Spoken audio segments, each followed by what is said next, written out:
Today I'm making some pasta using a very simple tomato base and some eggplants, and it's the sort of recipe that takes longer to talk about it than actually cooking it, honestly. Very quick. Look at my garlic, it's beginning to sprout. There's nothing wrong with it, by the way. If you have got something similar at home, just use it. I even use the sprout itself because it tastes of garlic. I'll chop everything in little pieces first.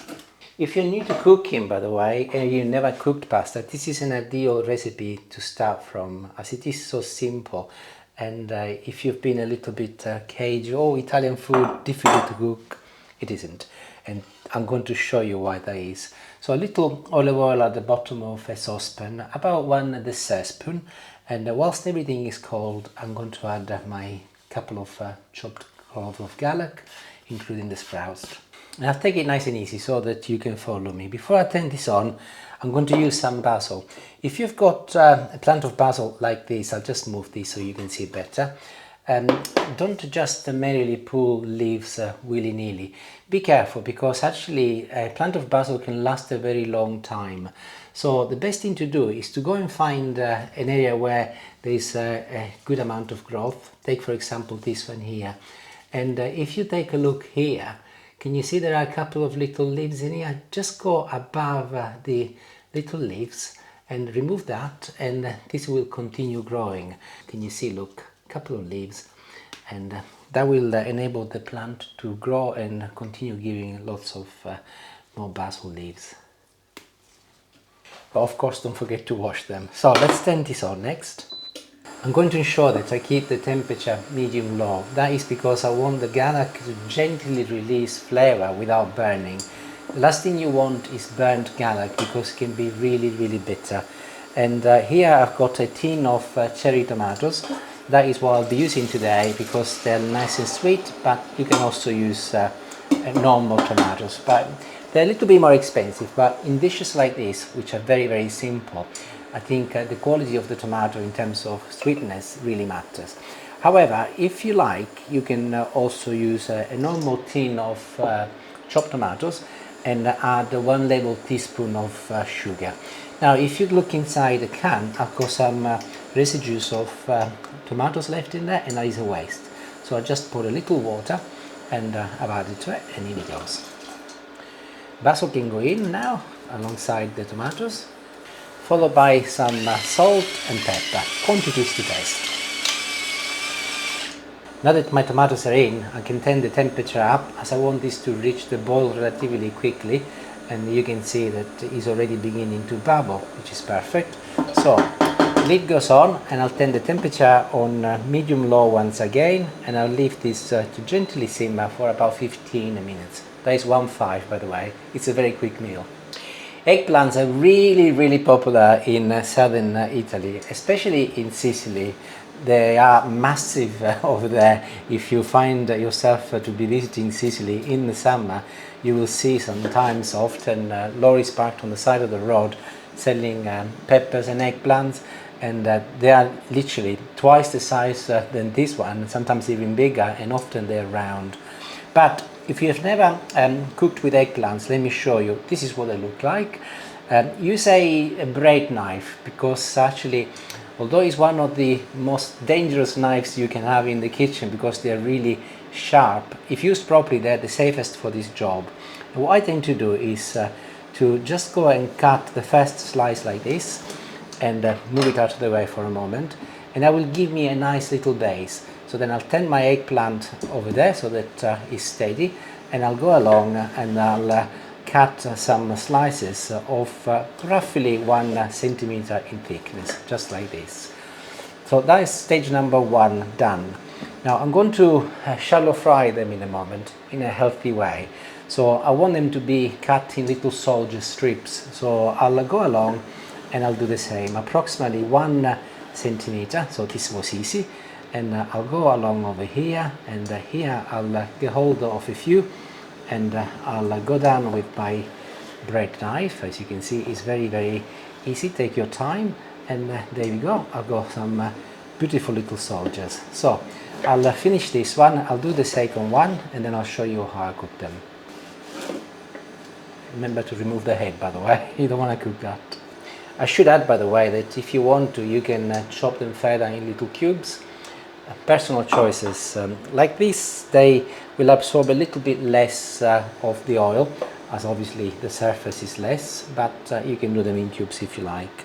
So whilst the oil is off, the hob is off, I'm adding my sliced eggplants, and before I turn it on, I'll place the lid on and I'll give everything a good mix so that the oil gets distributed across most of my eggplants. I'll do this now and not later, because as soon as I turn the hob on, they will start absorbing the oil, and that means that the eggplants at the bottom will benefit of most of the oil, whereas like this everybody's treated equally.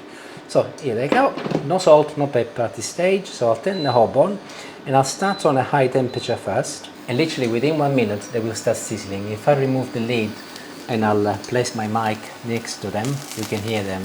So job number 2 is to turn the temperature down onto a lower temperature, such as medium once again, and I will leave these now for about 5 minutes, and then I'll give them a toss, and every 5 minutes I'll give them a toss so that they cook throughout, and they will take about 15 minutes until they're fully cooked, and you will know that because they will shrink, but also they'll become translucent. But I'll show you over the various stages what they look like. I can guarantee you that if you were to visit Sicily in the summer and live with a Sicilian family, at the very least 3 times a week you will be eating something very similar to this. And that is because these are very accessible ingredients in the summer. They are very, very cheap, and honestly they are so delicious. So back to my eggplant. You can see what I mean. They have been cooking away, and actually this is I'll turn this down a bit so you can hear me. This is a healthier version of cooking them, because I'm not using a lot of olive oil. You saw me, only 1 tablespoon. The trick here is to ensure that you do not get carried away and add a lot of oil, and they will absorb it, because eggplants cannot be trusted, by the way. They're delicious, but they cannot be trusted, and then they'll throw it back to you at the end.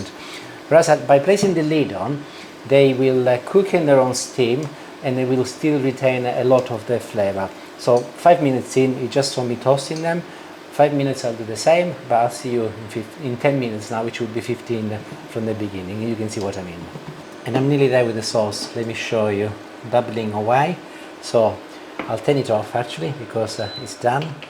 And you can see that the tomatoes, some of them are still whole, but that doesn't matter. I just go along with the spoon and crush them. Now this is really, really important, and it makes such a big difference. More basil, but only now that it's finished cooking. And alongside the basil, I'm going to add a little bit more olive oil.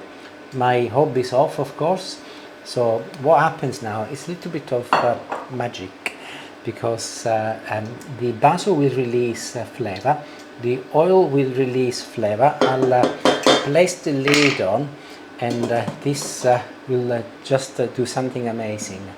It will combine all of the sauce and the renewed basil and oil together, and this is ready for my pasta. Just need to wait now for the eggplants to finish. And my eggplants are ready. I'm going to show you what they look like as promised. Turn it off, and here they are. Look, you can see what I mean by being translucent, and they are really, really soft. So before I continue, a little pepper and a little salt. I didn't add any before, so I'll do that now. And also I will top them up with a little bit more olive oil, not a lot, and I'll give this a little mix. And this is an excellent side dish, by the way. You can also cook them in slices, by the way. Like this is a little bit easier, because obviously you can throw everything together. Before I move on to the pasta though, I'm going to this is something that my daughter Gabriella used to do for me when she used to live here. She absolutely loves eggplants. She used to come and say, "Do you want me to test them for you, Dad?" So yes, please. How helpful. They're hot, but they're amazing. And you can eat them also cold, of course, just like this. But today I'm gonna cook them with my pasta. Nearly ready, so I'll go and get the pasta water next. Once again, if you've never cooked pasta before, this is very straightforward. Wait until the water is boiling. Make sure that the pot you're using is half filled with water, and then you can add some salt. And I've added salt to the tomatoes and the eggplants, but the purpose here is to ensure that a little bit of salt penetrates the pasta also. And once the water is boiling, that's when you add the pasta. Today I'll be cooking sparrows, which are called spirali in Italian. They are really nice actually. They are Julie's favorite pasta, but you can use any pasta you like. Rigatoni, spaghetti, long, short, it doesn't matter. But make sure that you cook it based on the instructions in your package. And in my case, this will need to cook for about 8 minutes.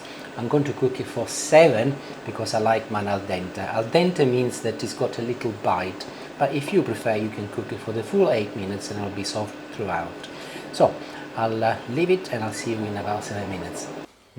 And there it is. I've drained it, and actually I've drained all of the water. You might see occasionally that I retain some water, and not today though, because my sauce is very liquidy, and I do not need to add any more water, and I do not need to make this creamy either. Generally, the reason why you leave some cooking water is if you want the starches to make your sauce or whatever you're cooking a little bit creamier. Not today, not necessary. So even easier. So I just added the sauce, and this is actually a meal on its own, just as it is, if you like. If you do not have access to eggplants or you do not like eggplants, this is perfectly okay. If you're not vegan, you can add some Parmigiano, I will later. Or if you are vegan, you can add some vegan style cheese or no cheese, and there it is, it's ready. But I'm not quite done yet. And that is because the eggplants are coming. So I will add the majority of them. By the way, I've cooked 2 because I had 2 in the fridge and they needed to be consumed. But 1 would be enough as well, entirely up to you. So what this does, by the way, it enables the eggplants to release flavor with my pasta. So do take your time, because actually it's quite nice. So I'll leave it for about 30 seconds now. There we go. So just go along and do a portion. Make sure that you get a combination of pasta and eggplant, and don't forget also to pour a little bit of the liquid from the bottom. And the only reason why I didn't put them all in is so that I can strategically place some on top. But again, you don't have to do this. It's just that we like eggplants so much in our family that we like to eat them before we even tuck in the pasta. And there it is, the portion is ready. Cheese of today is going to be grana padano. Not a lot though, because I don't want to really the cheese to take over, especially if you're using pecorino, which is even saltier. So just enough, and don't have to, as I said before. And I finished the job very professionally with a little basil. I did tell you it was going to be easy. Let's see what this is like. Ooh, nice piece of eggplant. Oh, it's amazing. I saw some friends at the weekend and we were talking about pizza, and they were talking about pizza toppings, and I said to them, have you ever tried eggplants? And they looked at me as if I was an alien. These ones, if you were to cook them like this and put them on a pizza as a topping once they're cooked, honestly, you will never go back to anything different. They're so delicious, so lovely. And regardless if you are new to cooking or if you are an experienced chef or cook, and you've never cooked pasta like this before, try it.